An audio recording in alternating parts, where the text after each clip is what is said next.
Hi, everyone. Welcome back to Highly Inspired. I'm Ella. And I'm Jordan. Hey, guys. It's been a hot minute.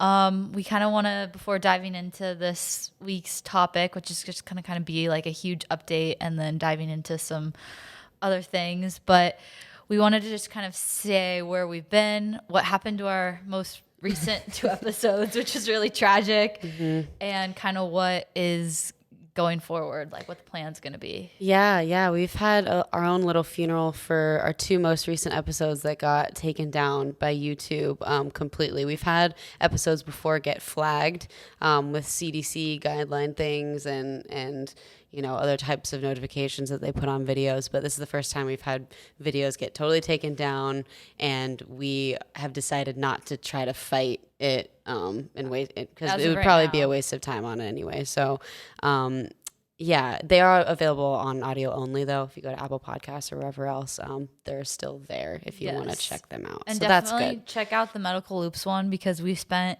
like over a year prepping that episode and getting pumped about it and researching and kind of curating that topic. So sad it's not up on YouTube, but it's also up on Rumble if you want to see the video version. But I know a lot of people don't really use Rumble, but it's there. It's there, yeah, definitely. Yeah, so we have that. We have the last, I guess, like 2 months outside of like those episodes getting taken down at the end of June, like early July. Jordan and I kind of have taken this month to look at the podcast, like reevaluate, see like what direction like we want to go into like moving forward. And I think that we especially now that we live kind of geographically further away from each other, we felt like we were kind of getting into this routine of like forcing ourselves to record in order to like stay on a schedule and like pump content out. And we felt like it was kind of putting us in a position where we weren't like always 100% or like fully committed to like all the topics, because it was just kind of that like extra pressure on top of everything else that we're going through right now. And we're like still transitioning and trying to figure out where we fit in this equation. And contrary to what some listeners might think about how getting on and just speaking into a microphone might be easier or whatever, which sometimes it totally is. Like if all the stars align and you're having a pretty easy day and your brain is sharp still at night and you have time and it works out perfect. But sometimes there are days where we end a full day of work and also taking care of ourselves and trying to be real adults, and then trying to fit in like normally 3 or 4 hours of also prep and recording can be a commitment for sure. So yeah, and there's also just other things too that we both like want to spend our time on like as individuals as well. So it's like trying to figure out, okay, like where do we see like how do we see ourselves developing as individuals while still being able to maintain this, but not maybe to the level that it was previously. And maybe that will get reevaluated in a few months, but that's kind of just where we're at right now. Yeah. So we just kind of wanted to give everyone that heads up. And then for today, we're kind of going to talk about a life update that I'm actually kind of going through right now that has sparked a lot of conversation that Jordan and I have had over the past few months, and definitely like, I don't know, just throughout our entire like friendship. But yeah, so basically it's weird because I haven't like said this even like on Instagram or whatever. I've only talked about it like in my private life with all of my like friends and family, but I am having my first kid, which is really exciting. He is gonna be here pretty soon, like in a few weeks. So we pretty much like kept up with the podcast like my entire pregnancy and like kept doing things as normal up until this point, and we haven't talked about it publicly yet. But Jordan and I have obviously had so many conversations, and Jordan is going to be like an aunt to this kid. Yes. And it's very exciting. My first nephew. It's really interesting how like we've been through so many like monumental phases in our friendship, you know, getting to college together, moving out of state, moving into our first house, living on your own outside of living with your parents, going through the pandemic, graduating, working, moving back. Like there's been a lot of big things, but this is by far the biggest of all of that, just in terms of, maturing and developing and, taking on responsibility that you haven't had in that way before. Yeah. And so this is kind of like all we've been talking about, and it's been amazing. And I think it's kind of been good that we've taken some time away from the podcast to have our relationship and teach each other these things that, as you go through this whole process. So it's like she said, it's almost here. So he's almost here. Sorry. I had to say, I feel like I didn't know how to talk to people about it until recently, because you waited a while to tell certain people. So yeah, well, I mean, I told my immediate family and very, very close friends, closer to when I found out, but then I didn't tell my wider circle of family and friends, and then looser acquaintances until after the 20-week scan. And I don't know, I kind of wanted to keep things private for a while and really have that in the clear, go through that process. And this was something that was unexpected in my life. I don't like using the word unplanned, because if you look at the statistics, not most, but a large percentage of pregnancies are unplanned, even within a marriage or within a relationship or whatever. That just, it's very rare that you're okay, I'm going to have a baby on this specific date and it's going to happen. It's going to manifest. It's very rare for that sort of thing to happen. But this was something that, even though it was unexpected and not something that I had initially anticipated when I was looking at what's going to happen to Ella in 2022, I was very from day one, very embracive of the experience, wanted to grow from it, was excited to kind of see where the journey took me, and definitely wanted to love this baby from day one of finding out about his existence, and so I kind of wanted that experience, the first few months, to be a little bit more private, and then being able to share it with people, and I think that we kind of, I don't know, one thing that I noticed in our culture is that we're very into our comfort and set expectations and reacting to things in a specific way. And I feel when we talk about pregnancy, and I feel that's been talked about a lot this year, because the whole Roe versus Wade thing, and everyone having an opinion on it, whether you've been pregnant or not pregnant or whatever. And I feel we either are super excited and plan the pregnancy to the max and are obsessive over it and are in super consumerism mode and planning the nursery and all this stuff, or we're just so scared and petrified and think this is ruining my life. And there's kind of not this place in America for us just be okay, this is just a thing that happens, and let's just work through it and trust that, several months from now, I'm going to feel more confident than I did when I initially found out and was kind of shooken up or freaked out or whatever, No, I think that's a really good point, that we're not really talking about that in between set of people, which is the majority, like you just said, the majority of people fall in that category of this wasn't planned. And even if you're trying to plan it, it might not turn out that way. And so, how can we help people prepare mentally and physically, given that gray area is probably where you're going to fall into? Exactly. And just normalize it a little bit, so that when if people do go through that experience, they don't feel oh, I automatically have to be in camp 1 or camp 2, which is I feel when we were talking about Roe versus Wade, it's the way that we talk about abortion versus taking the pregnancy to term is very much okay, you find out you're pregnant, you have to make a decision really fast, and then quickly move on. And when you think about any other life decision, usually it takes like months to work through, weeks at least. Absolutely. And a decision to have a child or not have a child, regardless of if you're pro-choice or pro-life, like I think that being able to tell people like, okay, you might feel differently now versus in 5 or 7 months, like when you're having the baby, like is a good thing to tell people and be like, okay, well, like you're going to feel differently probably later on. And also like, what are the steps to like get to a place of feeling like empowered, confident, and ready to take this on if this is something that you want to do, you know? Yeah.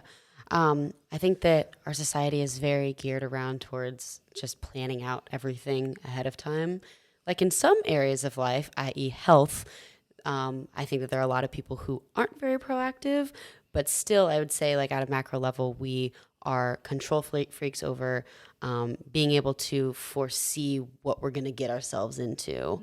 And so yeah, I don't think that that's a wrong thing to do. Like I like to plan for things that I can plan for. I like to at least know that I have some ability to do that or to start prepping myself mentally. But still, like any day, you don't fully have control of what your day is going to be like. And so I think that there is a lot that we can do to help, help like make people become present and find peace in the present and adjust quickly to new news such as like, you becoming pregnant so that you can think more clearly and not have a fear response and not go into shutdown mode or something like that. So I'm not a psychologist, obviously, but I believe that there is some things that we can do for the mental component that can then also help the physical component as you go through that, especially in the beginning if it's like an unexpected situation. So yeah, and I know for me, like specifically, I didn't find out until after I was like already 2 months pregnant, and like I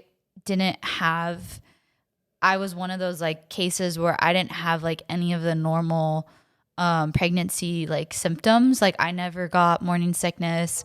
I never like really felt off. I don't know, like I didn't have any of the so symptoms, which I'm really like that. like grateful for, which I actually do think, side note, that like ties into me going through that horrible health thing that we both went through in the dorms, that we've talked about so many times, and it's on our medical loops episode. But I think that caused me to like prep my body and like re-heal it in so many ways and like take those, can we just take a moment to like appreciate how and just be grateful for having had awakenings prior to this, because you would not have understood some of the realities of the healthcare industry and what to look for and how fragile our homeostasis of health is if you hadn't gone through some of those things. Yes. So everything really does happen for a reason, and I really think that, I'm sure you're so grateful for that. I would be too. Yeah, we were just before this, we were talking about the Elon Musk episode that he just did with the Nelk boys. Yeah, and you were telling me like his biggest issue is that we have an underpopulation problem, not an overpopulation problem. Yeah, so the guys are asking him like because he just had twins, I believe, or he just had a newborn baby like a couple weeks ago. So they're asking him about that, and then the conversation evolved into them asking if like he was done having kids because he's now on his like third baby mama or whatever. So anyway, it started with that, and then he became very passionate talking about how he thinks probably one of the biggest issues we're dealing with right now is the misinformation around depopulation, and that we don't have a depopulation problem. We have an underpopulation problem. I mean, we don't have an overpopulation problem. Oh, yes.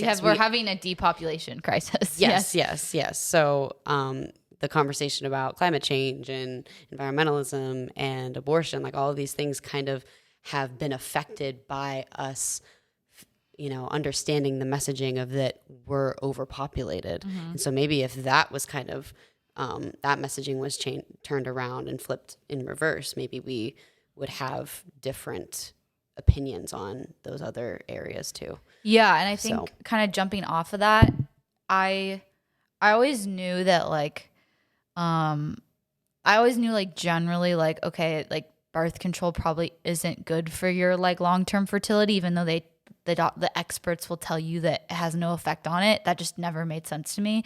And I did know that like, yeah, there's certain stuff probably in the environment that like can affect your fertility, but I didn't realize like how much of a fertility crisis like we have right now. And that was also something that I became more aware of like prior to getting pregnant and like becoming a mom, is that like I didn't realize like how rare it is to get pregnant, even if you're trying to get pregnant, and how much like gaps, like how many people have issues like having kids. And it's not just women, it's also men. And sperm count and sperm quality have been decreasing since the 70s. And there's that great episode, forget the name of the doctor, but it's like this woman and she goes on Joe Rogan and they talk about like the taint sizes and stuff. I know her name if you said it, but I know exactly what you're talking about. Susan? I know exactly what she looks like. She's like a little old lady. She's so cute. Yeah. Just look up Joe Rogan taint episode. Yeah, you'll find it. But okay, so I looked into that more, and apparently like each year we decrease the standard for male fertility. So we're like every year we're like dropping what is considered like a normal sperm count and what's considered like healthy sperm to meet the like fertility criteria to kind of mask that we're in this like fertility crisis. We're dropping the threshold to better pair with whatever that average is. Exactly. So like we're way like if that was adjusted for the adjustments that we're making, like we'd be even more screwed essentially. And so I think that when you are exposed to that and you realize everything in our environment is like so toxic, and especially like even just as being someone that is pro the environment and pro like having a clean earth and not having toxins, I don't know, realizing that like all that stuff affects our fertility, and then realizing that like birth rates are dropping as much as 10% in the last year in some developed countries, that makes you realize like how precious pregnancy and life is, and how much of like a miracle it kind of is, because all these odds are kind of stacked against us in the modern world, and to conceive naturally like isn't always necessarily a given, you know, even if you're like planning it out. No, aside from internalizing those sort of statistical and scientific realities, it's also on the existential side. It's like, think of how many, like what, when you actually measure all the odds of you being alive at this day, how many things you survived driving on the road, or all the flights you've survived, or all these things to put you in this position, you know, relatively great health. And then, you know, it's crazy. No, it's crazy. Like it's to think about like all the things that had to line up to get pregnant, especially when I wasn't planning it. I was actually doing things to prevent it. And then it still happened, and it's like, wow, like that's so like, it's obviously there's some, at least for me, like there has to be some other reason outside of what I want for this all to be happening. And like, I need to like trust that as opposed to like freaking myself out because approaching it as if it's wrong. Yes. And then on top of that, like what you said, now that I'm like through the pregnancy and everything's gone well and is healthy, like knock on wood, and I'm set to have a good like delivery. And I did travel a lot. It's not like I just locked myself in a room and didn't do stuff. Like we hiked, we went on multiple camping trips. Like we were like overheating in the Sedona desert a few months ago. I forced Ella for my birthday to go hiking like on the hottest day of the summer up there. It was beautiful. Like we had a great pretty. time. I had so much fun. But like you did amazing. And I was like, okay, I'm not going to complain because I have nothing to complain about. Well, that was like, I didn't show for a really long time. And that's also why I didn't really like tell people I was pregnant, because it's really awkward to like, if you don't look pregnant, to just like announce that out of thin air. I don't know. Like I'm just not a very, like I'm talkative, but I'm also private, and I don't like to make things like about me necessarily. And so I kind of wanted to like actually be showing before like announcing it. I don't know. Wait, can we talk about that? Like what sort of tone to tell people this in? Because I feel like from when I've seen videos of people, you know, giving pregnancy announcements, or when I've been told by like certain family members or whatever, it's like I always see one side or the other. It's like people found out really unexpectedly, and they're having a negative response to it, and they're kind of telling people they're pregnant in a not very enthusiastic way. Or there's the people on the other side that are just screaming to the heavens, telling every single person, and aren't very humble with it. Yeah. And so once again, like this gray area of people where it's like, okay, like I'm trying to feel it out. Like I don't need to scream it at you, and it's not my completely new identity, but also this is a really big thing, and I want to tell you and do it justice. So I feel like the way you've, at least how you told me and how I've seen you tell other people, it's kind of that sort of in between like concoction of different tones depending on who you're talking to and what your relationship to them is. And that was something too that I didn't realize would be so stressful, is just like managing everyone's reactions. And like I think because it wasn't something like, some people will say like before they have a kid, like we're starting to plan our pregnancy. So like maybe your close friends won't be that caught off guard when you have a kid. But like for me, I mean, it's not like I'm having like a teen pregnancy or something, but I am like 23, and we're in a stage of life where like not all of our friends, like most of our friends like aren't having kids right now. So it is kind of like weird to be the first one navigating that, and just having to like manage expectations and manage what people are saying. And for the most part, like if you are positive, like people are going to be like positive back to you. But I did feel like it was hard. It's hard. Like if someone else hasn't gone through something like this, or like isn't a parent, like there's going to be like a disconnect there. And it feels like you're losing like a part of your old identity as you're stepping into this like new one. And a lot of, I mean, once you become a parent, you're never like not a parent again. And it is weird to like, I don't know, like I'm a pretty like self-focused person. And so it was like weird for me to think about that there was eventually gonna be this other human that I would like care for more than me, because you're always the real thinking about stuff. you first. Especially like I always do, at least like how like I'm very into. I think that's kind of just how it is in your youth, especially when you have moved out of your parents' house and you're trying to become your own person, you're being independent. I mean, your focus is keeping your ducks in a row so that you can then get to the point that you're now at. And so we've built a lot of systems into our society and conventional paths throughout life so that people think that once they've reached certain things that they're prepared enough or whatever. But at the end of the day, age doesn't define that. Age isn't the criteria. And the amount of money you have isn't the criteria.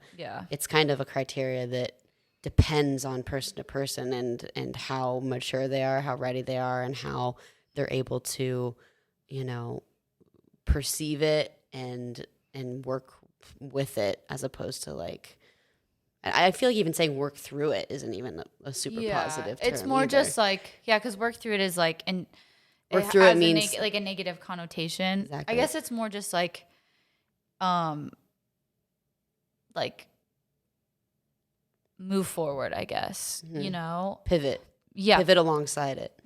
And I feel like this goes back to what we were talking like off camera about so many things in our society that we like try to do the one size fits all method, which we talked about in medical loops.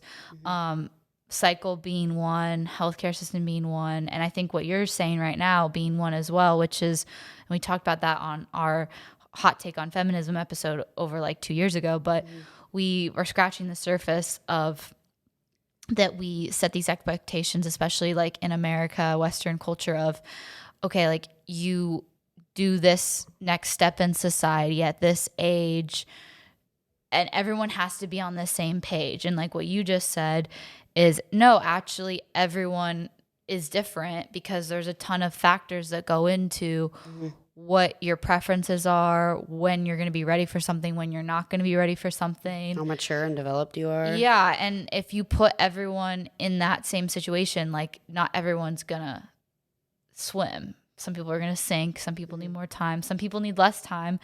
And people that need less time to like move into the next stage of life, they might be unhappy. They might be less happy if they wait or something, you know? No, completely. Everyone is different.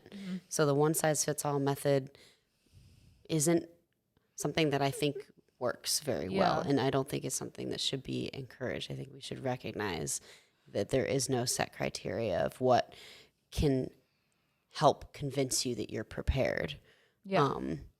And if you want that criteria, because then that'll give you some sort of pseudo confidence, and maybe that works for you. But yeah, like I said, everyone's different. So how would you define the first couple months, like grappling with the news? Can I just set the stage? Can I set the stage? Because you know the story, but like, it's kind of entertaining.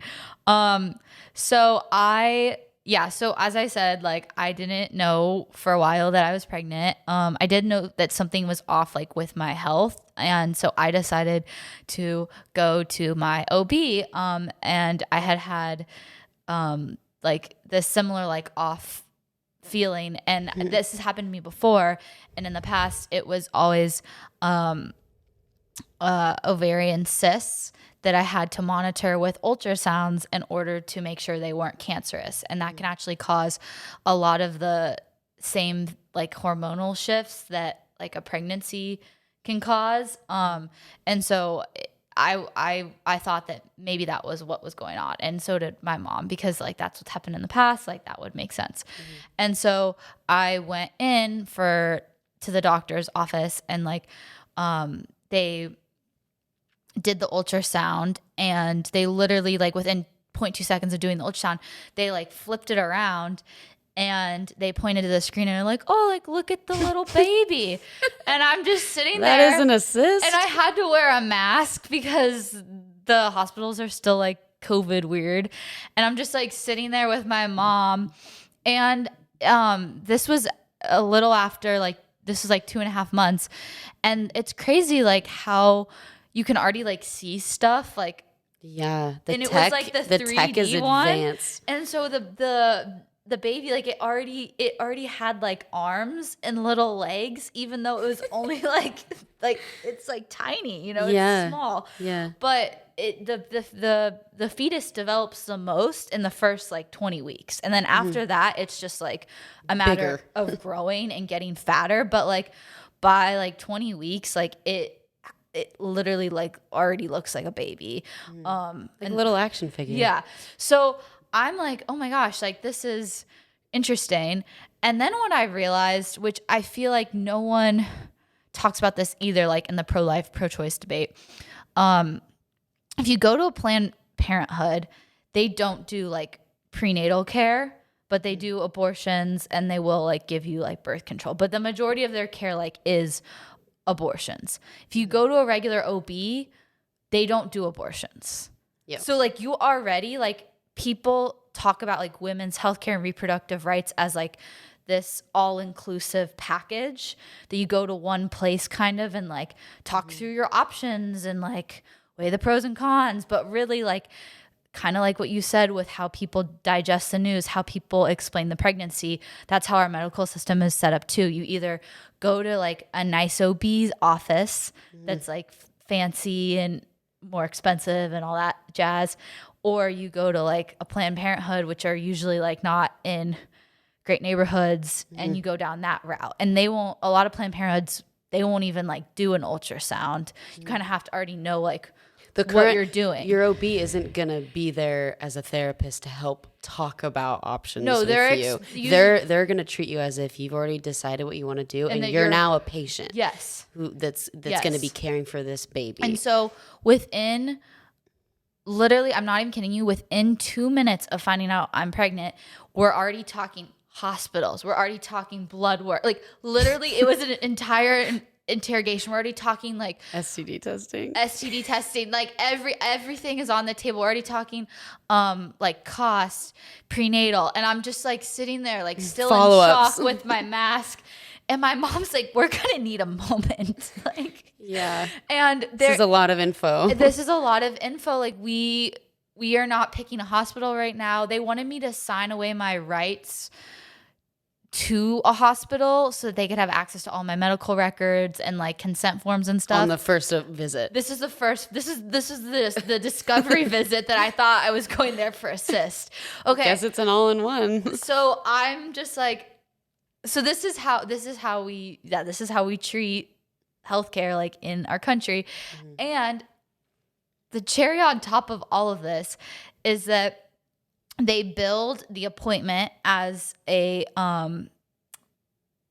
once they found out I was pregnant, I didn't get to see my doctor because for your first like prenatal appointments, you don't actually like get to see the doctor. But if it's a regular like women's wellness appointment, then you do see your doctor.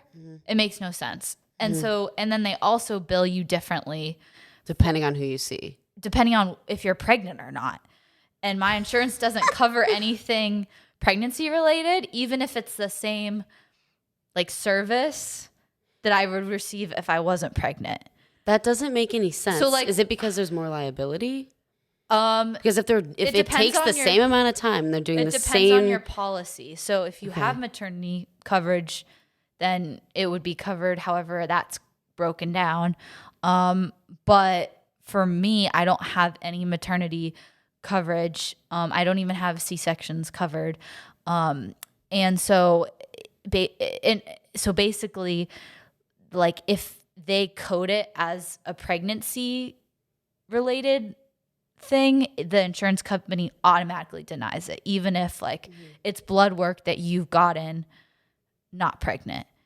So it's very, and we can get into this later, but like, yeah, it's very nitpicky, even on the payment side. Yeah. So I thought I was going in for a totally different experience, a totally different payment plan.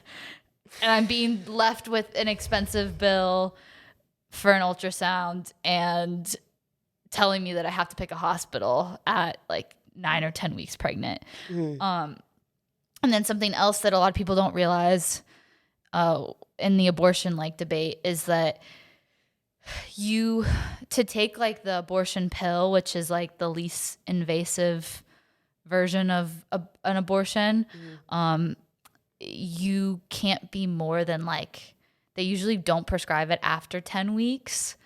Okay. And so if you think about it, like a lot of people might not know, for even if abortion is like legal up until 9 months or whatever, you're already in a category where you would actually have to go in for like a real surgical physical, like a procedure, as opposed to just because like that taking window is already passed. Because that window, it is a very short window.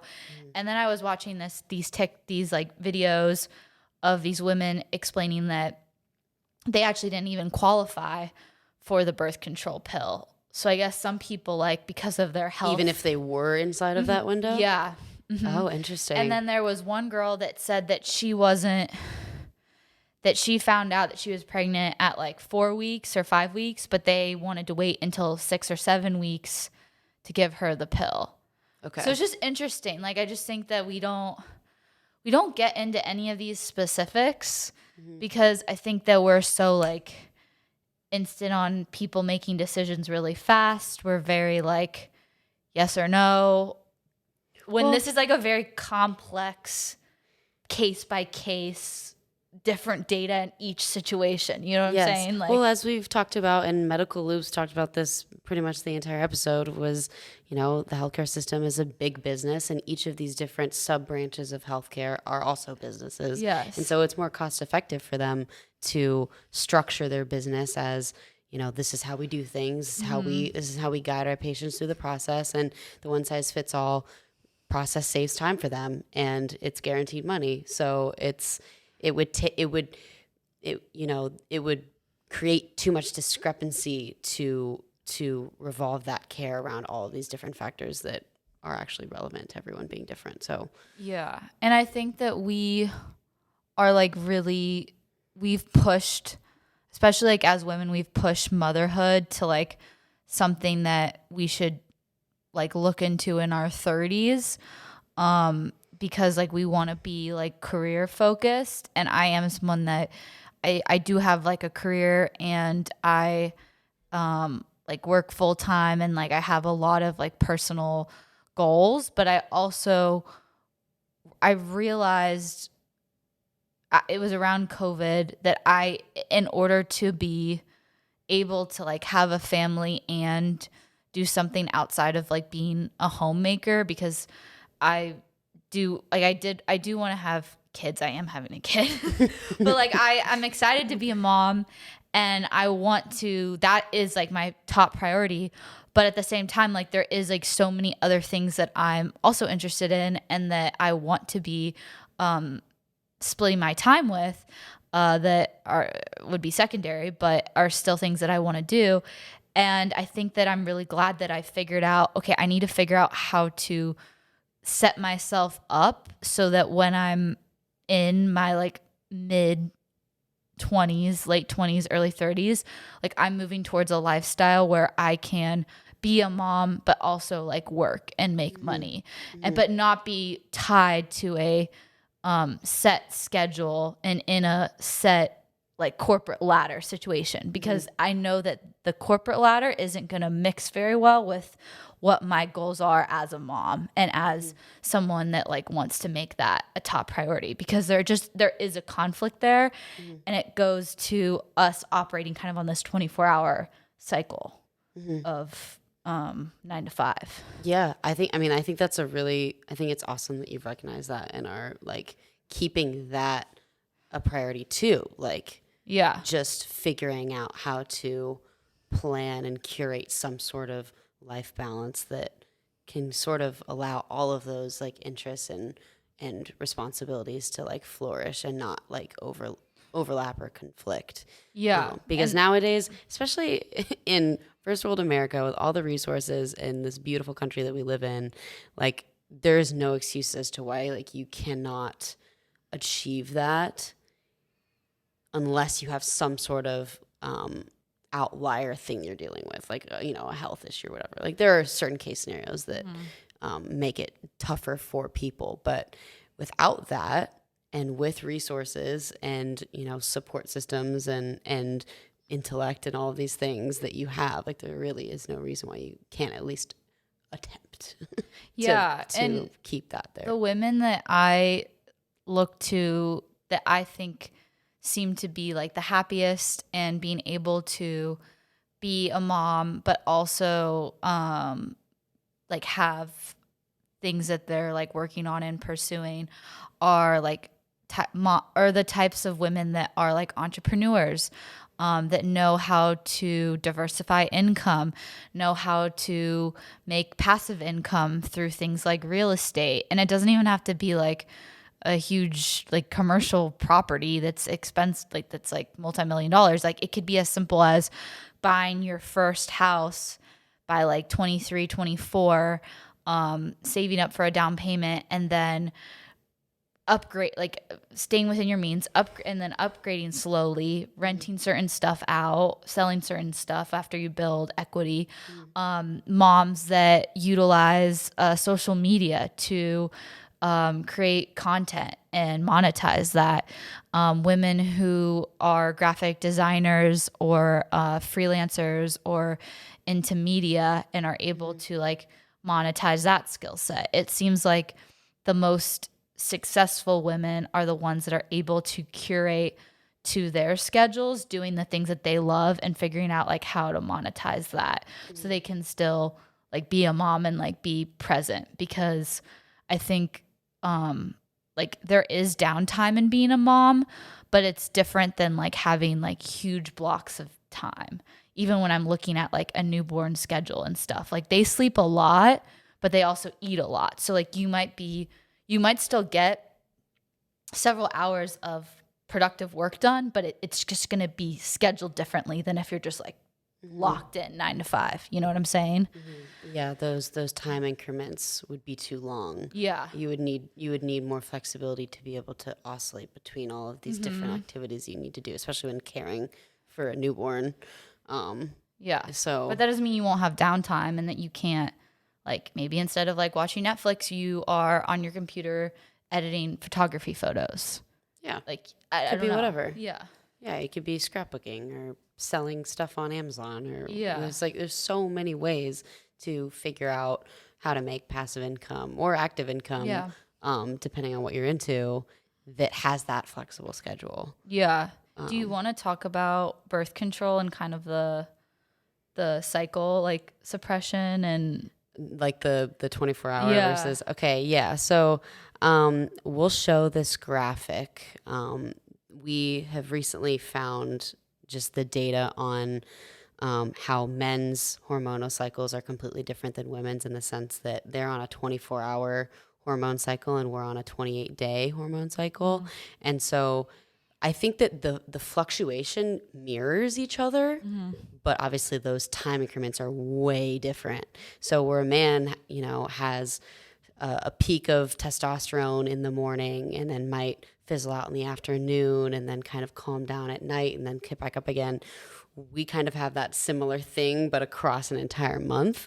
And it made me start to think, like, as I'm comparing that to my cycle, for about like a good chunk of the month, I feel very energized. I feel very like confident. I feel like myself. I feel capable. I feel like I can push myself and challenge myself and take on more than, in other times where I might not be feeling as like confident or whatever. But there's always like a very noticeable kind of down spell right before starting my period where I feel just a little bit more just like lethargic, maybe just like not as clear-headed, a little bit more indecisive, not in the best mood, or maybe just not energized enough to like fake a great mood. It just feels a little bit more forced.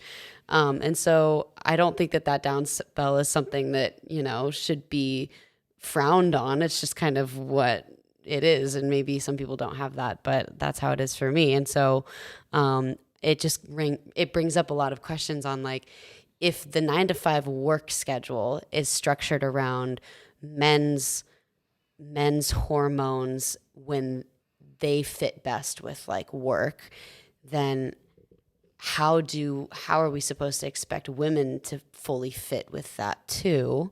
And what would the work sort of what would our societal like work structure be around a 28-day hormone cycle as opposed to a 24-hour one? Yeah, and just a lot to digest.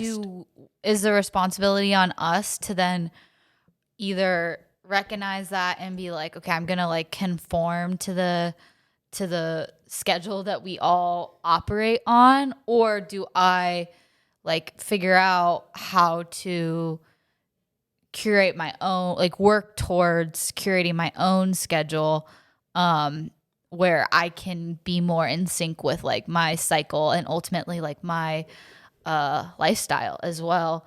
And I think that the reason why we don't even have this conversation is because what happened in the 1970s was, and we talked about this in our feminism episode, but originally the second wave of feminism was trying to figure out, okay, how do we create better systems so that women can be successful as mothers, but not be this like 1950s housewife that's heavily medicated and slightly depressed and doesn't feel like that they have purpose. Doesn't leave the house. Yeah, doesn't leave the house. Like, how do we make the world that we live in like more like mom friendly, and And that was the original goal. And then it turned into, which was kind of led by a lot of like big corporations and big money and the medical industrial complex.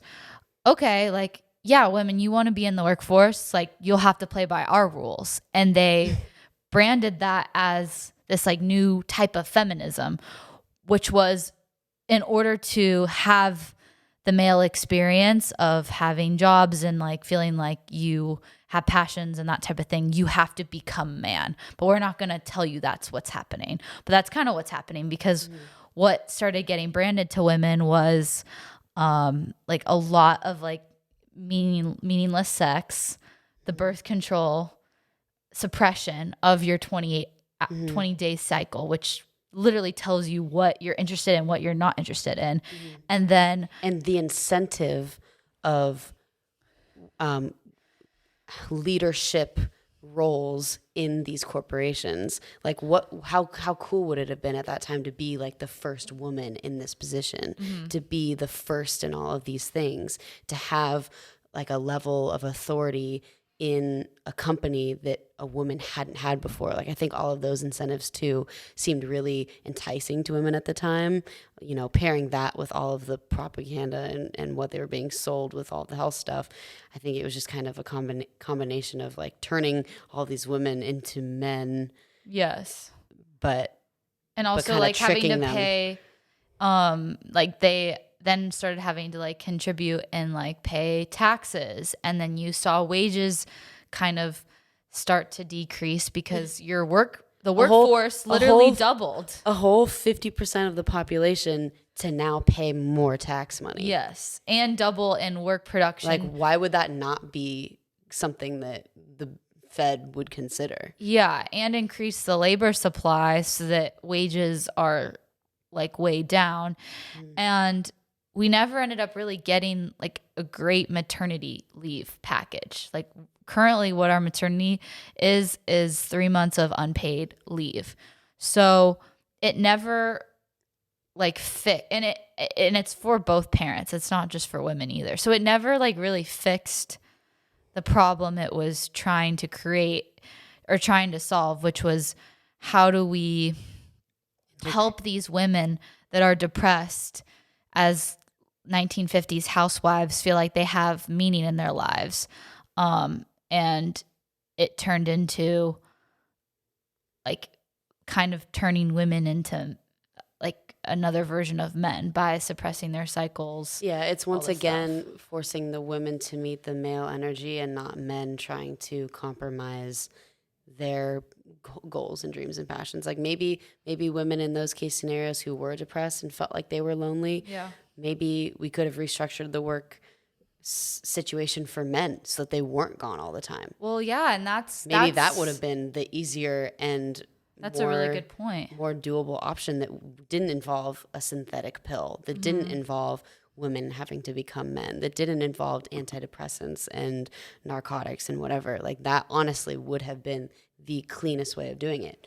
Well, that's kind of how, when you look at the world pre-industrial revolution, that's how it was like set up, that the family was the center of society, and not in this way of like we're separating male and female so they are separate, but that they're like working on their farm together. You know, like they're spending more time together. Usually the kids are maybe more like homeschooled instead of being at school all day while the mom's alone all day at the house. Like, and she has all these new appliances now that make cleaning and everything so easy. That's like, you're just sitting there like, what am I supposed to do all day? She packs the lunches for the kids, drops them off at the bus stop, and then is alone for the whole day. Yeah. Like I don't know, like I'd go crazy. It used to be like you were kind of like homesteading together.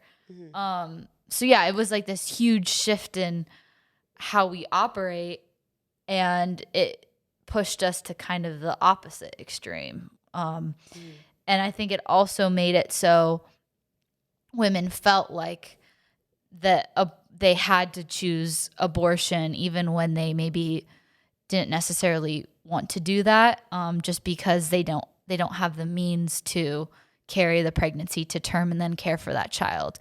And that it hasn't gotten better for women to have like a free choice. Because if you look at what the response to Roe versus Wade was, it was big companies like Amazon saying that they're going to pay $5,000 for you to go get an abortion in California. Okay, well, what about $5,000 if you want to have your kid? Like, if you're going to offer $5,000, you should do it for both choices if you really believe that there's a choice. Mm-hmm. And that's my frustration, is that abortion feels kind of pushed on women sometimes because it's more convenient for society, and it like feeds into this kind of, I don't know. It makes me, like, the first thing that comes to mind when talking about this conversation is just like the element of money. Yeah. Because I just feel like anything that, like, we went through the probability of, you know, you being here on this earth right now, and then also having the position of being able to bring in another life into, like, we've just now went through all of that probability and the miracle that it is. It's such a miracle. Right? Oh my gosh. And so it's like, how dare we try to, you know, quantify that and make money be the determining factor of whether you should or shouldn't do that. Mm-hmm. It really makes me sad, because I think obviously money is so integrated into our first world lifestyle that I don't know if we're ever going to experience a life without it at this point. Maybe some society, human population in the near future or in the future at some point won't have to deal with it. But right now, in our immediate lives, we're not going to not have to deal with that for the rest of our lives. So it makes me sad seeing, you know, people making these decisions based on, oh, I can't afford it at the time, or I can't afford their school, or I can't afford this or that. And it's kind of all predicated on the fact that, like, we just don't teach people how to actually do things for themselves. We don't people how to teach people how to grow their own food. That's something that you can do. Mm-hmm. Like, you really can do that. You don't have to live on the street and do nothing and beg for money. Like, you can figure out ways but if we could also teach people how to do that too, it would make them even more better off. But it just makes me sad that the money conversation is even slightly connected to the conversation of life. Yeah, I know. It's, in an ideal world, it wouldn't be. And I think that when you're looking at this, when you're looking at the abortion debate, like, simply philosophically, I think you can remove money from it. But when you're talking about how our world operates, just very, like, realistically, like, it does play a part in the conversation. And I don't know how you separate it. Yeah. And I'm not saying that, like, not being able to afford a kid is justification for a certain decision. But what I'm saying is that it is a factor in people's decision, and how do we work to make it not a factor? Like, what do we do? And for me, like, I realized, like, okay, there's a lot of stuff that is sold as, like, a necessity to have during a pregnancy or having a baby that isn't, like, you do not need that. Like, there's a lot of junk out there that they try to sell you on that you don't need. And will actually make having a baby, like, not that expensive. Like, babies really don't need a lot. Now, kids, as they get older, like, they do get more expensive, but just a baby itself really isn't that like, if you can breastfeed, you can pay cash for certain, like, visits if you do a demand, if not more. So there are things you can do to, like you said, be self-sufficient, and then lower your cost of the child to, like, maybe be able to, like, make it work. But we aren't, like, no one's teaching anyone this. No one's having this, like, discussion, and no one's which actually is the most empowering. Yeah. That's the empowering discussion. That's what's going to empower you and make you feel like you're going to be fine. Yeah. No matter what the pregnancy throws at you or your relationships throw at you. Like, you're going to be fine because you know that there are options that aren't going to cost, eons amounts of money. So Yeah, I think that that's awesome. I'm really glad that you like specified some of those things too. Yeah, Because and but no one like there's no like handbook on how to have a cheap pregnancy. It's and you should make also that. I will actually, and Like also write that book. it's a lie too. This again goes back to like the health stuff. The healthier you are, like going into the pregnancy, the less medical costs you're gonna have, and the more you're gonna feel like confident in the process. Which again, I don't know why.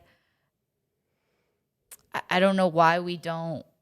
We should always be healthy. We should always have our hormones like ready to go and regulated and be fit and all this stuff because Well, yeah, that would be easier if we didn't have a million toxins flying everywhere in the air, in our water, in our food, in our cleaning products, in our makeup, and our healthcare, everything. It's everywhere. Our healthcare doesn't even like we were talking about this. The stuff that we do to like keep ourselves healthy is all like what is it? Preventative, not reactive, or proactive. Proactive. Yeah, but that is not covered in health insurance. Like proactive stuff does not get covered. It's only the reactive stuff. So we're essentially like rewarding people for being unhealthy, and it's not even like all their fault because I mean, you go to a grocery store and 90% of like the food is toxic. The majority of what's going to dictate whether you have good health or not is diet. Yeah. That's the foundation of it. But none of the food that we buy or, drinks or medicines that we buy at the grocery store are covered by insurance. Yeah. The second tier above that is exercise. And so obviously our gym memberships and our gym equipment or sporting equipment or, running shoes, none of that's covered by insurance. So it's just interesting when you think of like the things that are kind of like the reactive stuff, and the proactive stuff, which would actually be a lot more effective, people had under control, isn't covered by insurance at all. So yeah, we just have like a totally twisted understanding of like where we should be honing in on our health. And I loved that you brought up off camera about like the bar being set like really low for health, and like why is that? Like we should be aiming for homeostasis, not I'm barely alive. No, Joe Biden's situation should not be like the standard of existing. Health should not just be your heart is beating and you're breathing and you're alive and your brain's like, that should not be like mere survival should not be what we consider healthy. Yeah. We should be considering healthy, especially at this point after humans have been walking on this earth for thousands of years. The bar needs to be higher because I mean, imagine a world, let's just do an exercise here. Like imagine a world where every single person, was exceeding our minimum requirements for nutrients, macronutrients, micronutrients, hormonal levels. Like imagine if every single person was exceeding that, like what we would be capable of. I mean, I would predict we'd eliminate a ton of issues that we're already facing right now. Mental health being one of them. Like all of this stuff is so connected, and you have to understand that all of our biological systems are connected. Yeah. And what we've discussed in the Medical Loops episode is that our healthcare system does not mirror that. It mirrors a treat every facet of the body in its own special sort of nature. And so these doctors are trained to target that only and are not looking at everything holistically. And so what a treatment that might be good for one area of the body might have like a bad effect on another. Yeah. And so like that correlates to when you were talking about the OB versus abortion stuff. Like an OB isn't going to understand how to give you options for other health case scenarios that they don't have any specialist in.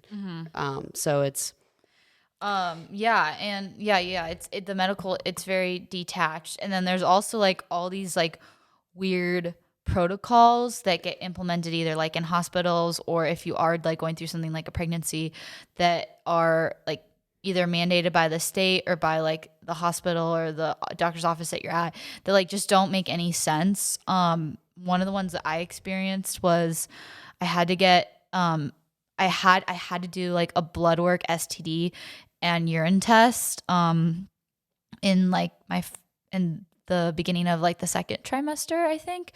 And I literally tried everything to get out of this because I was like, I know I don't have any STDs. Like I've only like been with one person since the last time I was tested, who's the father of the child, like a long-term boyfriend.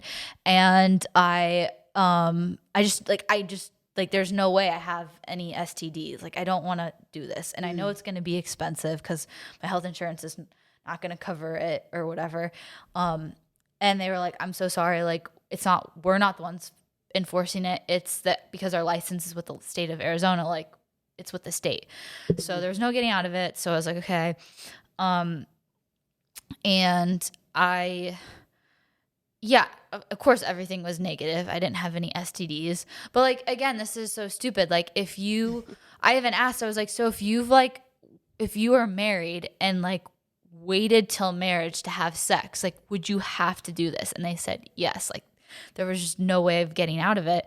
And it ended with me getting an $1,000 bill for blood work that normally is covered by my insurance. But again, because I'm pregnant, it's not covered. And it's just like, why are we like, it makes no sense. Like you're going to charge me $1,000 for tests that I don't even need to do.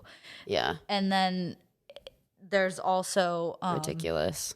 They like you find out that like, oh, you don't have any STDs. And then when your baby's born in the hospital protocol is to give them the hepatitis B vaccine a few hours, like within moments, potentially of birth. And then these like, it's like eye ointment.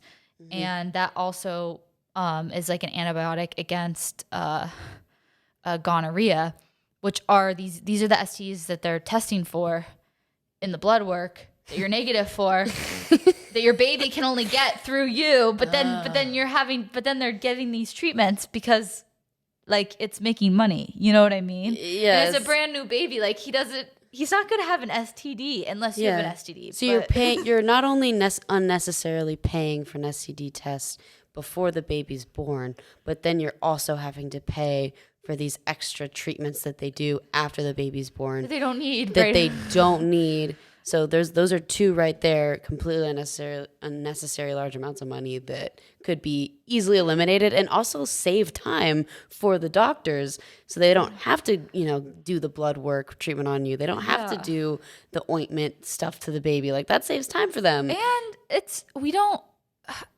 this is another thing outside of preparing for like the cost of birth, we don't prepare for the planning of the like actual occurrence. Like a lot of people don't know all the medical stuff that we've now added on. Clearly people are too busy planning baby showers and putting a wardrobe together. It's like easier to focus on those things and not, dedicate all of your time and energy towards researching and understanding the real event, which is like kind of the most important part. Yes. And like I was one of those people before I found out like about the birth industrial complex. I did not really think much about it. I was like, I want an epidural. Like, I don't want to feel anything. Like, I don't want to see anything. Like, I don't like blood. I don't like guts. Like, I just something to just get you through it. Just like, I want to be like as not involved as possible. But luckily, like you said, like you and I went through this like very slow 3 to 4 year process where we were figuring out all these medical stuff. And I had started to figure out this like birth stuff probably like 6 months before I got pregnant. And it started with, I found out that there was fentanyl in epidurals. And I was like, that's weird. Like what, like that has to have some sort of negative effect, even if it's not drastic. Like it can't just not affect the baby when we've been told all through pregnancy, everything you eat, everything you drink, the baby like that affects the baby. Like I was like that. And your blood flies through your body like, I think it's like at a mile an hour, like it flies through your body. Yeah. And so when you inject a drug, whether it's, intravenous or through the skin, it's going to get absorbed into some area of the bloodstream and therefore be a part of the bloodstream that's like connected to your child. Yeah, or at least it affects you. And I was like, oh, wait, that's why if you have an epidural, like you're going to have a harder like recovery usually. And I'm not shaming anyone that's had an epidural. I haven't even gone through the birth yet, so I don't know what's going to my plan as of right now is not to do that, but something could change where I'm required to have one or I can't, like, I don't know. I get to have too long the labor and need it to rest. So I'm not placing judgment on people. And I think that people should be free to make their own decisions when it comes to medical freedom and health, but they should be informed. And I don't think that a lot of people are informed of if you do an epidural, you're already like now in the system to do all these other interventions. Mm-hmm. So if you get an epidural, you're gonna most likely have to do Pitocin to help induce labor. If you do Pitocin, like there's all these like cascade of interventions, ending with you're more likely to have a C-section. And our cesarean rate in the country is like 25%, and worldwide it's 1%. So I just, you see that like the birthing process, which is the most natural thing that we're supposed to experience, has become so medicalized, and where we don't even know any of this because so many women haven't experienced a non-medical birth. This is making me think about sex ed for kids in middle school and high school. I vividly remember when I was in sex ed, they talked about birth control methods, and that was like a co-ed part of the lecture. So like the boys learned about women's birth control alongside the girls. Oh, interesting. Well, what if we could at least introduce kids at that age to understanding some of these elements of birth, so that like both people can have the same level, or at least get them off on the right foot of having the same level. Like at least there's a baseline understanding of like certain components of birth that can help prepare the mind and, not put it all on the female to do their research and them go through that. Like, well, same with birth if control. we're trying to encourage relationships where like men and women are going through it together, like doesn't that make sense for the men to have at least whatever that baseline is? Yeah, I agree. And because at the end of the day, like if you're giving birth and your partner is in the birth room with you, like that's going to be your advocate if you're incapacitated or exhausted or whatever. Like they're going to need to know your birth plan in and out so that they can make sure that nothing is happening to you that you do not consent to. And when you're specifically in a hospital environment giving birth, they're going to push things on you like crazy. And it's going to keep requiring you to be like, I don't consent to this. Like, this isn't necessary. Like, I don't want to do this. So I totally agree. Like it shouldn't only be on the laboring woman to have to be doing that. I also think, what are your thoughts on men and their knowledge and responsibility on women's cycles and getting pregnant, birth control, all that stuff? I think that they should be heavily involved. I mean, obviously there's going to be a disconnect in terms of just how much focus and management is required because like, they're not you and they're not a female, and no matter how much they actually learn, they don't experience life with the same reproductive system as like women do. But I think that right now we have tools where that I believe are becoming increasingly more accurate because of the devices that we're developing, where you can read these measurements of, the female body and where she's at in her cycle and what's sort of to be expected in the coming days, weeks, or whatever. And so that they can look at that alongside you. So I think that that's something that is doable. It doesn't involve any drugs. It doesn't involve them having to really do that much work other than to just pay attention.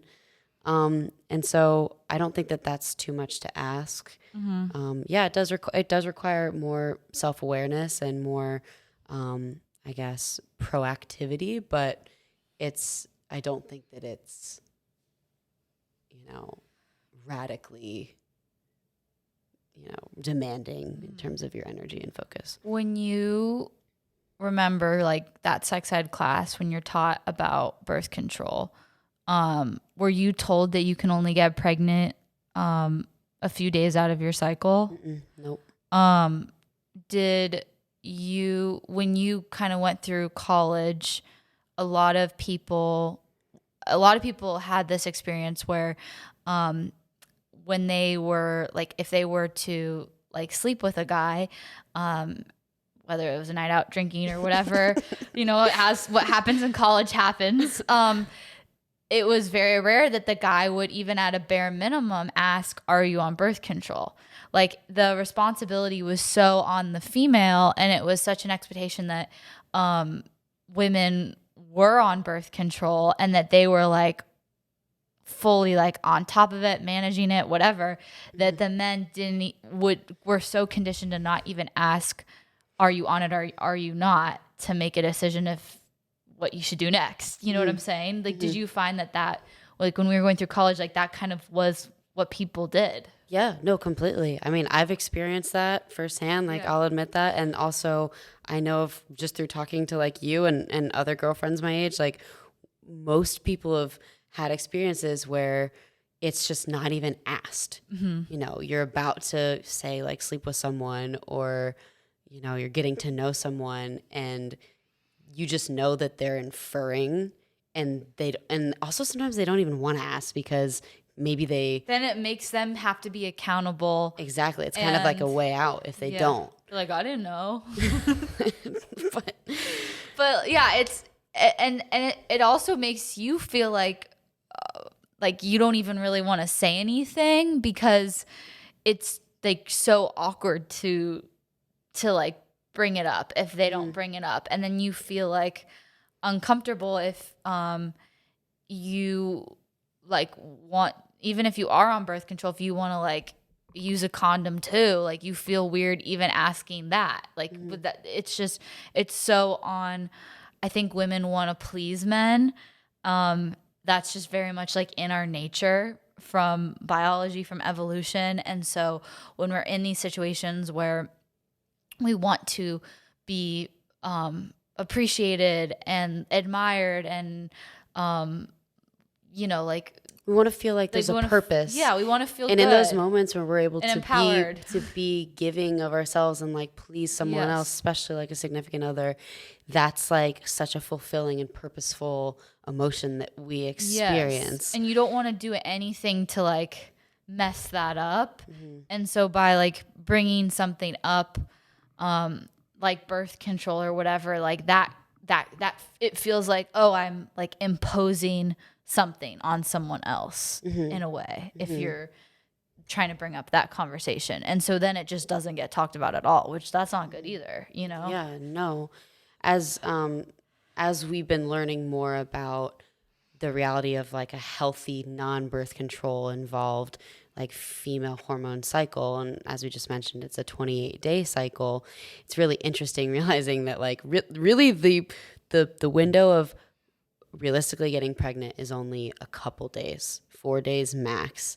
It gets 6. Oh, 6 days. Okay. It's like either 4 way, to 6 that's days. not the full 28 days. Yeah. And I feel like when I was first being educated on birth control, when I started birth control, I was under the impression that if I missed one day or, like the entire 28-day cycle aside from your period is when you are fertile. Like that's what I felt like I was sold. And I think that a lot of guys in a way are believing of that too. Yeah. So I think that we need to sort of regroup here and, push that understanding of that it's a lot shorter and it directly conflicts with the birth control pill. Well, and I even knew girls that did know, oh, I can only get pregnant a few days of my cycle, but they didn't realize that if once you're on birth control, you aren't you don't have a normal cycle, you aren't going through the 4 stages of your cycle on the 28-day cycle, you're having a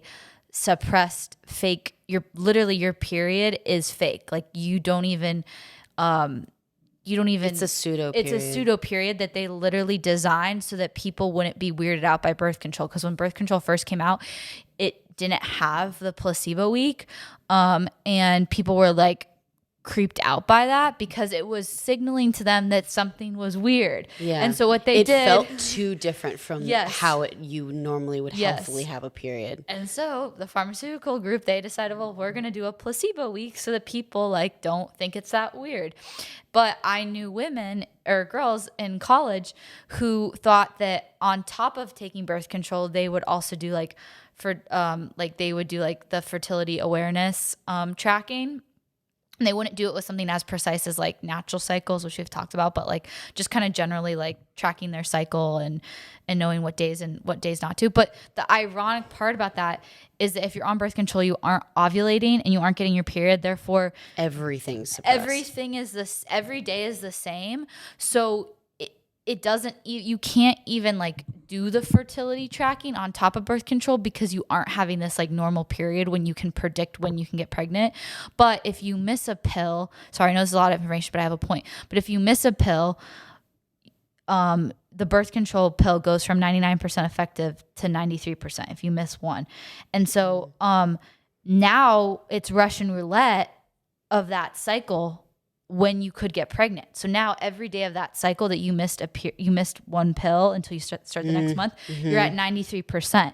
Whereas if you were doing like a natural cycles or something like that, where it's an algorithm app that is that same percentage, that like, do you know what I don't know if you get what I'm saying, but like, yes, it doesn't throw off the entire month. It throws off that day. Yeah. Maybe you don't have a great reading for that day because you missed doing your temperature or whatever. Yeah.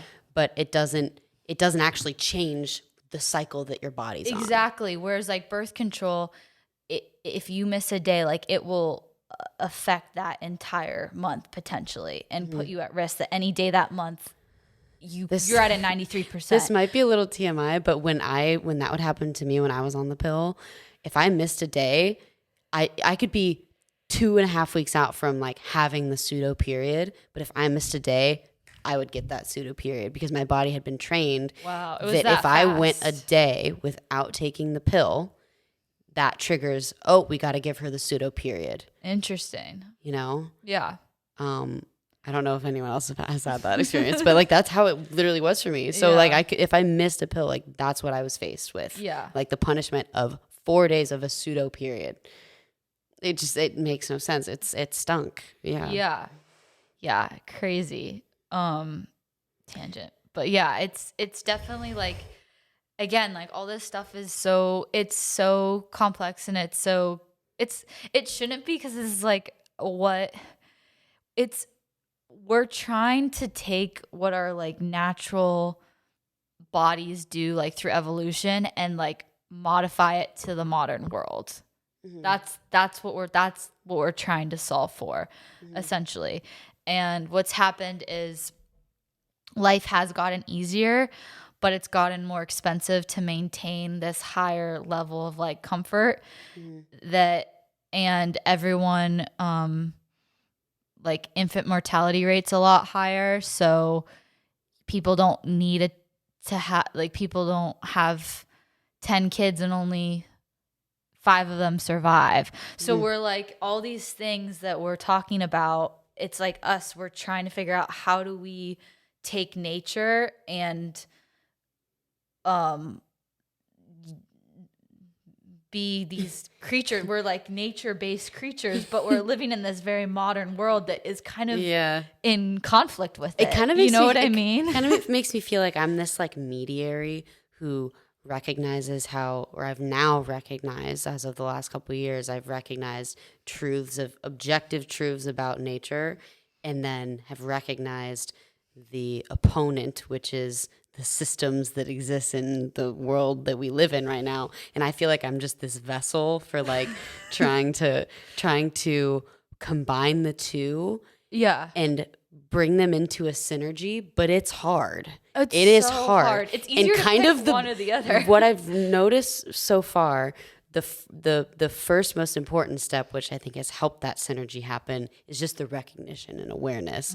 But then the second, and unfortunately, is money, I think. Yeah. Money, I think, is right now the only way that I can synergize those two, by making sure I buy the right things, and all the right things are more expensive, and wasting more time, because sometimes the healthier, better things, the better doctors take more time. Yeah. And so anyway, yeah, I did want to say one more thing, just on the sex ed discussion, because I was thinking back to when I was going through sex ed. I realized I really don't remember learning anything about birth. I don't think. I don't think I learned anything either. I think my parents taught me more. I didn't learn about any of it in school, and I felt like the majority of our sex ed was geared around STDs and like oral sex. Like it was about teaching us how to like hook up. It wasn't about teaching you how to hook up. Or just the different ways you teaching us how to protect ourselves with hooking up. Okay. That's not sex ed. Like, what is sex? It's like having, you're making like another human. So like that's the scientific definition of it, technically. Well, but now we have all these other subcategories of it, which is like sexes, oral sexes, it's so vague. Yeah. But I truly believe in my heart that I believe the most scientific definition of it is, more the heterosexual, like we're doing this to make some sort of human. Or maybe not make a human, but like not a sort of human, a human. That it could happen. Yes. Yeah, exactly. So maybe that's not the intention, but like that's what we're designed for. Yeah. Well, what's crazy is I didn't know this, but like a lot of the same hormones that women release, like the bonding hormones that we release during sex, we also release like during birth to help us like cope with the pain and then like be ready to bond with the baby. And actually like we get like so overwhelmed with like positive emotions during birth that we like kind of brainwashed from how like painful and crazy and traumatic that is on the body. I don't want to say traumatic, but like intense. And that's why like a lot of women after they give birth, they're like, I could do that again. Like I want to have another baby like right away, because they are like kind of flooded with these like positive hormones. So yeah, I think that that's interesting that women, and this also goes back to sex ed. I feel like we never talked about like the hormones that women release like during sex, and that women are not that men like don't become emotionally attached during sex, but women are way more susceptible to becoming like emotionally attached, which is why like hookup culture, it statistically speaking, is more beneficial for men than it is for women, because women do better in like more monogamous like one-on-one relationships. And I'm just like generalizing here, but like that is kind of what's going on. And I feel like we didn't talk about protecting your heart either when it came to sex. And that is like a part of it too. Like it's not just how do I protect my physical self, but like how do I protect my emotional self as well? Because like anyone who's gone through a heartbreak after like a intense like long-term relationship knows what that's like, or even just a guy rejecting you after a one-night stand can be hard, even if you didn't like him that much. Well, in theory, we could integrate that mental and heart conversation into sex ed, but it's so much more nuanced. Yeah. Like, how can we create metrics and like a standard of advice to give to kids in sex ed based on that? Because everyone's so different. It's so nuanced. Yeah. I do think, though, that there could be a baseline that and we could agree on. And it grows over time, too. I mean, when you're 12, it's kind of hard to picture that, but once you become 16 or 17, it might be maybe you have like an update. Maybe you don't just do it once. Maybe it's like as kids grow, you integrate different things. Yeah, and frame it, angle it in recognition of this is probably going to change as you like figure out more about yourself and figure out who you like and have different relationship encounters. Like, I think you can frame it in a way that isn't so black and white. Like, this is just how it is. This is how it'll always be. This is how you'll always be. This is how you'll always look at it. I think you can factor that nuance in while also being really informative and educational and help them prepare. Because I actually am a proponent of teaching some form of sex ed just so that, you know, people can have some exposure if maybe they aren't, you know, a child of good parents who are going to do that. And we don't want them to get conflicting information from like outside stimuli like advertisement and some films, and especially like the porn industry.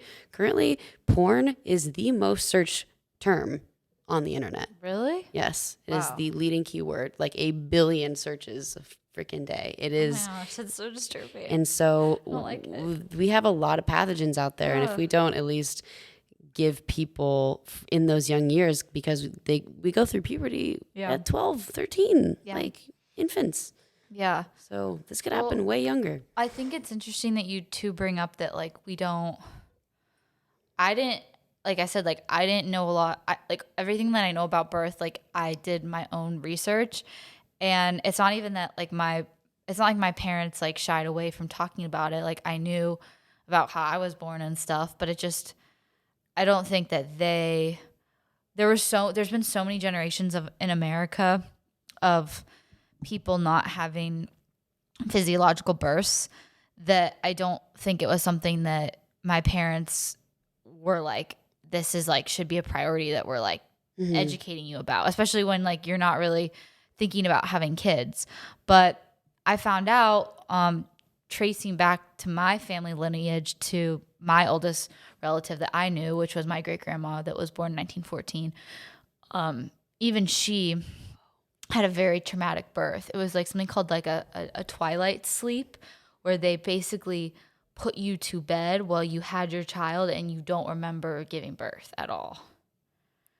I didn't know that existed. Yeah, this was in like the 20s and the 30s in America. So is it like an anesthetic type thing, or is it they sedate you? Kind of like they sedate you, and that they don't. It's not a C-section. Like they don't cut. They have to get the baby out somehow. So I don't know how it's extracted, but like you're pretty much like completely out of commission for like, and not just a few hours, like it's a while.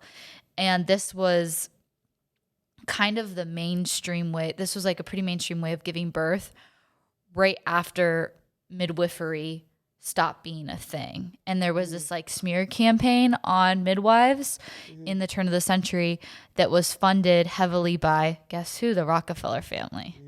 And so I didn't. What didn't they not touch? I don't know. Everything. They touched everything. Everything. Yeah. So it's like I didn't know that, starting with my great grandma all the way to my mom, and my mom didn't have any medication, but she still had certain things forced on her or on me as a baby that she didn't know about. It's taken the internet to like break through that, those generations of misinformation. And when I've told certain people that are older, like, oh yeah, like I'm not planning to give birth in a hospital, like they look at you like you're crazy. And it's like, no, actually, like it's really safe and fine. Like, it's not a big deal. Yeah, this isn't a surgery. You're actually one of the few people who are going to help us maybe reintegrate a new system of doing this and making that the new standard and not especially the hospital route. What was that video we were watching where our maternity mortality rate is the lowest of all like developing countries? No, I think the maternal mortality rate being the highest. So the highest. As in, we have the most deaths through giving birth than anywhere else. In developed countries, which is concerning. They No. said we were like right above Afghanistan or something. No, we were below Afghanistan.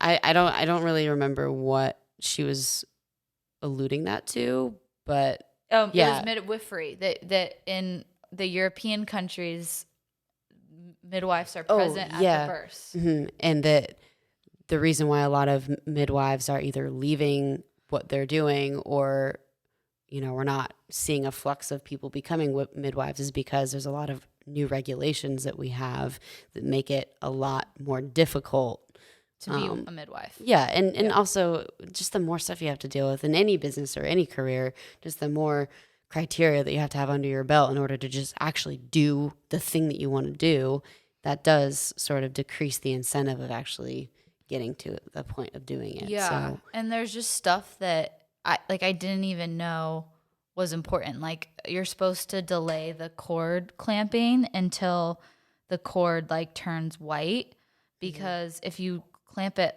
right away, the baby won't get all of the nutrients, all the blood that from the placenta. But if you wait till it turns white, then they got all the blood. Oh, interesting. So there's all these things that I did not know that. we don't do at the hospital. And then this is like really cool. So babies like when they're born, if you put them like on your like stomach, like right below your boobs, they know they can do this, like it's called like the breast crawl, and they can like wiggle up to like breastfeed like right away, because they have like instincts, and it's like right after birth, like, and it will help them be more successful like in breastfeeding. That is fascinating. On. And then like there's this other thing where baby's first crawl. If you want your baby to like also take a bottle, you should not, like the woman should not be the one to introduce them to the bottle, because the baby can like smell the breast milk on you, and they always want the breast milk over the bottle, because even if you're feeding your baby like breast milk in a bottle, they get more like there's more of like a chemical like hormone bonding release from like actually like breastfeeding from your boob. So they always will prefer that. So if you're the one to show them the bottle, then they'll always reject the bottle usually, because they'll like know what's so you up. need to have the dad or someone else like in the like your family like introduce a bottle if you want your baby to like take both. Oh, that is so interesting. That makes so much sense. Yes. Because we release pheromones and whatever those hormones are in that general area that are being oh, that's so interesting. It's so cool. And like mind blown. And this is what we knew each other, like both of us are not girly girls. We aren't like super was I ever like baby obsessed? No. I mean, like every now and then we're like, oh, like that's a really cute baby, or like, I've always been one of those people that like I've always like worked really well with kids. Like I find kids fascinating. Gosh, Jordan with our neighbors. I've been like a kid person as an adult, but not a baby person. And also remember us with the neighbors? Oh yeah, I played with the neighbors like all the time. I opted to pass out candy while all my friends would be pre-gaming for Halloween every freaking year, because it was my favorite thing ever.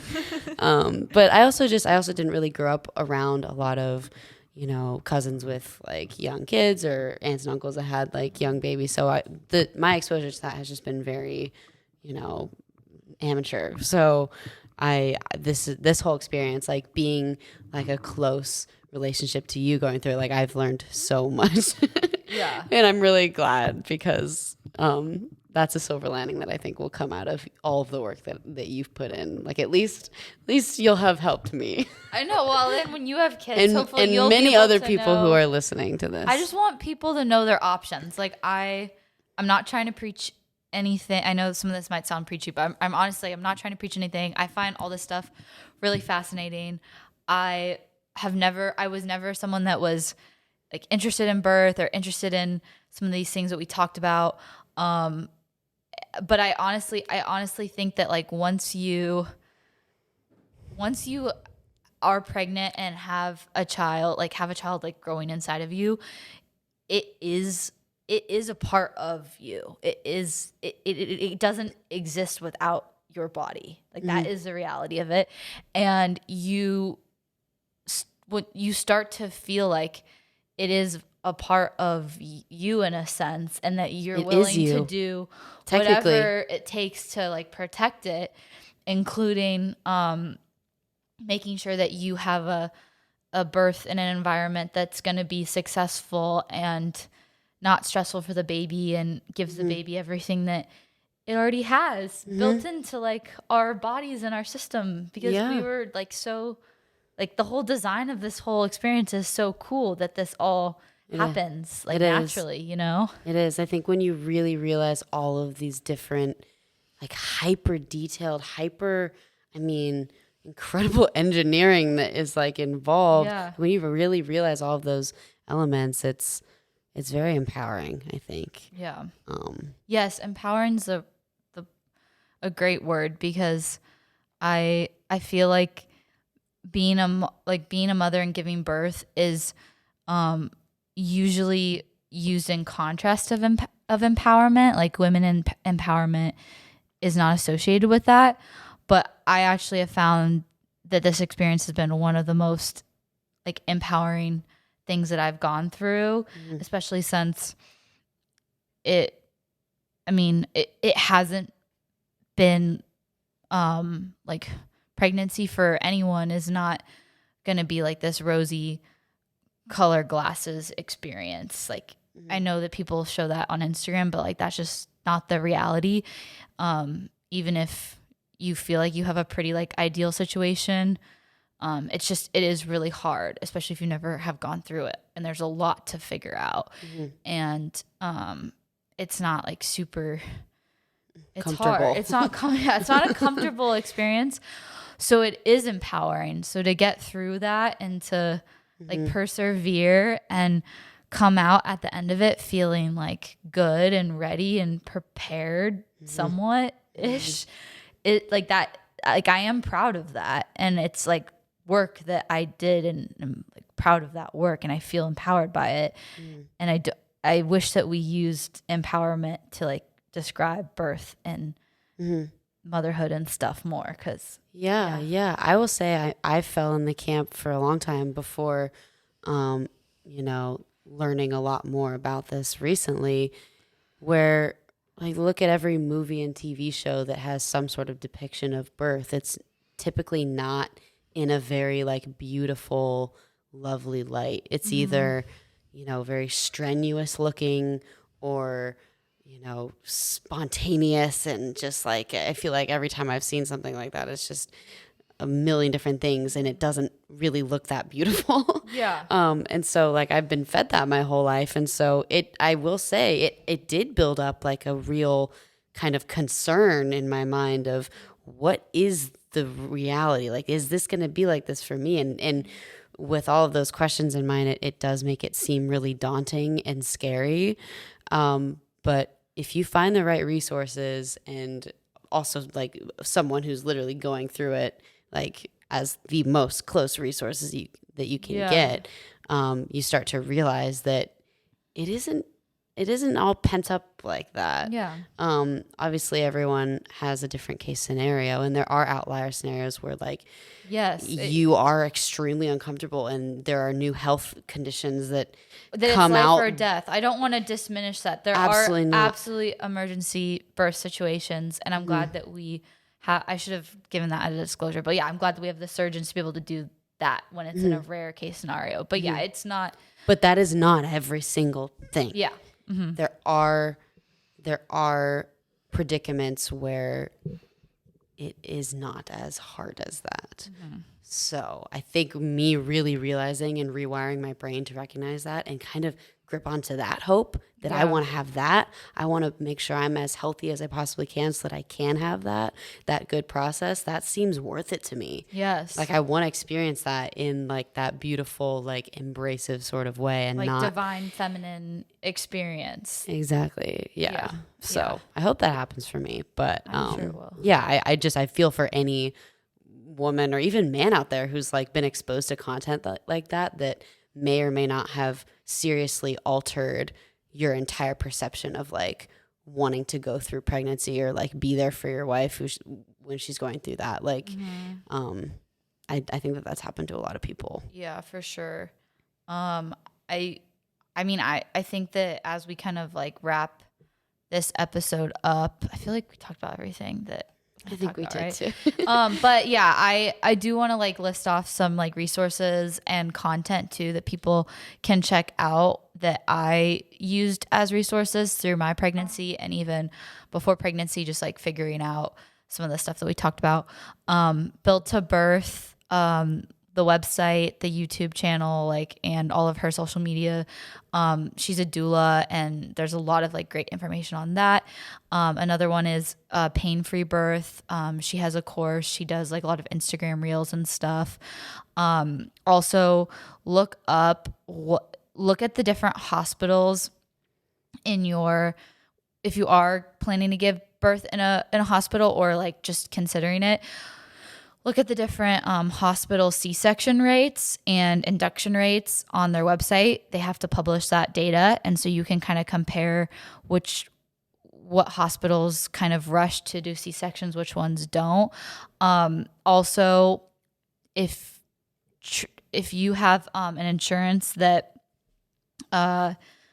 either covers maternity or doesn't, always like check the thing that you're getting done like on that insurance's like website. Usually like it's different for whatever provider you have, but usually you can like search by doctor or like search by like the tests that you're doing, like if you're doing a blood test or if you're doing the glucose test, and it will like show like what the estimated cost is. So that way you can know like, should I like run this through insurance or like should I pay the cash price? Because sometimes a lot of this like maternity stuff, I found it was cheaper to pay the cash price. Also, chiropractor and acupuncture will help with like having a birth that's not as like painful and having your adjustments be aligned better like post-birth. And you can even take your baby to the chiropractor after he or she's born so that they can like have adjustments done so that they're like they don't cry as much and stuff. Wow. Yeah, it's crazy. Also research the glucose test. This is like a health tip, but you have to take this like sugary glucose test and you can't really get out of it, but you can now. A lot of providers will let you take this alternative called the fresh test, and it is natural and it doesn't have any of the toxins that like the glucose drink test has. And so you can order that online and do that. What are the toxins? Is it just extra sugar? Okay, this test is absurd. It is, I meant to get into this on the episode, but I forgot. It is this test that you have to take to check if you have gestational diabetes. And it's a diabetes that even if you don't have like before you're pregnant, you could get it in pregnancy. And so in the morning, you have to chug this like super sugary like drink with preservatives and like ingredients in it that I looked and I was like, this is literally going to give you that. I was like, this is going to give me diabetes. This is going to induce the diabetes, not test it. Give the baby diabetes. And I was like, and it's orange. Like this drink is disgusting looking. Like ew. Anyways, and I've never been a soda drinker at all. So I was like freaking out. I was like, I'm going to like throw up. Like I can't take this. Luckily, the midwives were like, no worries. Like you can do the fresh test instead, which I still didn't even like doing that, but it was better than the orange drink. So don't do the orange. If you can get out of the orange drink, like I would advise. Yeah, if you're pregnant and someone hands you an orange drink, it's probably that. Yeah. Don't drink it. What was I saying? Oh, okay. Final tips. Okay. Look into getting a doula because they can advocate for you, especially if you're at a hospital. But not a dolphin doula. Those are different. Maybe. Maybe they're the same. Yes. Write a birth plan. Definitely do that. And then you don't need to get a ton of like having the perfect nursery. Yes, like that's fun. And I'm not discouraging people from like doing that and nesting or whatever. But if you're on a budget, your baby can co-sleep with you.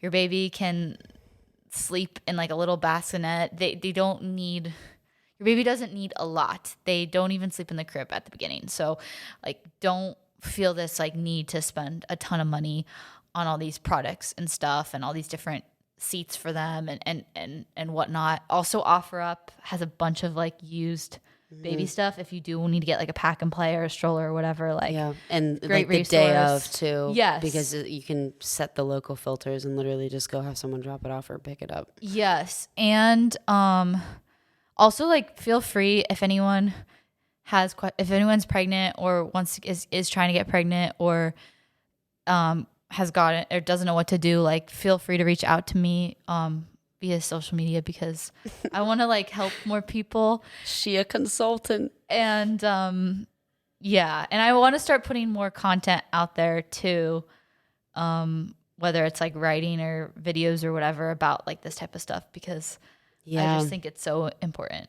Yeah. I mean, given that we're coming up, like we're on the eve of, you know, the birth, we'll definitely have to talk about like what we want to, you know, how we want to factor in like the next, because this is kind of like phase one, like before you know how that experience is going to be. Yeah. So after that, it's like, there's probably going to be a lot more that we could talk about and you could help provide information on. Yeah. So if you want to do that, cool. If not, but yeah, an idea.